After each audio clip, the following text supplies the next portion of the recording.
नमस्कार प्यारे देशवासियों, मैं कुलदीप यादव, राहुल प्रियंका गांधी सेना प्रवक्ता। जैसा कि आप सबको मालूम है कि 2014 में गुजरात से माननीय प्रधानमंत्री मोदी जी वाराणसी बनारस पहुंचे और BJP IT cell, BJP, RSS, तमाम हिंदू संगठनों ने प्रधानमंत्री मोदी जी को गंगा पुत्र बताया। गंगा पुत्र कौन थे?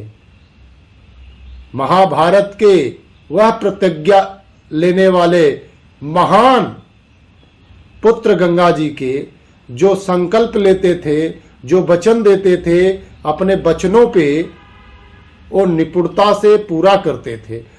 भीष्म पितामह ने यह वचन लिया था कि मैं हमेशा सिंहासन की रक्षा करूंगा, हस्तिनापुर की, और कौरवों की रक्षा करूंगा। यह सौगंध और यह वचन उनका था।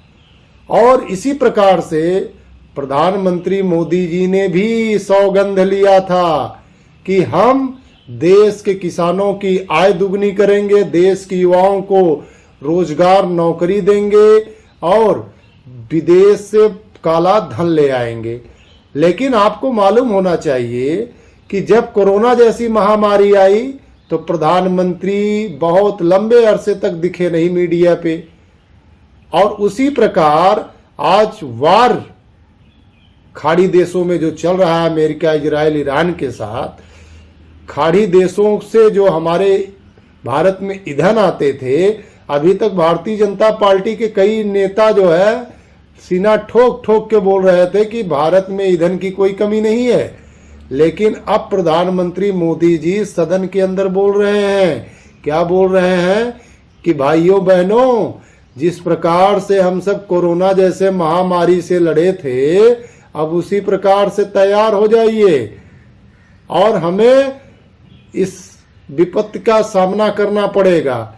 तो प्रधानमंत्री मोदी जी, जब आपसे देश नहीं संभलता है, आप अपनी किसी भी प्रतिज्ञा को पूरा नहीं कर पाते हैं, तो आपको अपने पद से इस्तीफा दे देना चाहिए।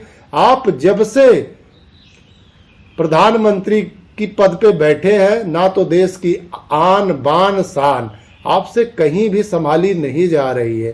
पूरे विश्व में आज जिस प्रकार से आपने कहा कि देश को विश्व गुरु बनाने जा रहे हैं, विश्व गुरु का दर्जा है भारत का, तो वो भी रोल आप नहीं दिखा पाए। आप इजराइल से जाकर गले मिलते हैं और जैसे ही दूसरे दिन इंडिया में आते हैं, वहां लड़ाई चालू हो जाती है। तो देश की आवाम यह जानना चाहती है कि देश का प्रधानमंत्री मोदी जो है, गंगा पुत्र जो अपने आप को कहला रहे थे, ये सबसे बड़े झूठे हैं और इनसे देश नहीं संभल रहा है। देश की आवाम में त्राही है। हर जगह पेट्रोल पंप पे, रोडों पे लोग कोई सिलेंडर के लिए एजेंसियों पे मार कर रहे हैं, कोई डीजल पेट्रोल के लिए मार कर रहे हैं। और जल्द ही यह भी देखने को मिलेगा कि लोग रोटियां चुराने लगे हैं, एक दूसरे की रोटियां चुराने लगे हैं। तो प्रधानमंत्री मोदी जी, आपकी जिम्मेदारी दो बिजनेसमैनों की नहीं है, हमारे देश की 145 करोड़ की आवाम की जिम्मेदारी है। और देश की गरिमा और देश की अखंडता की गरिमा थी, लेकिन आपने किसी को पूरा नहीं किया। आप जैसा भ्रष्ट और कायर प्रधानमंत्री आज तक भारत ने नहीं पाया। जय हिंद, जय भारत।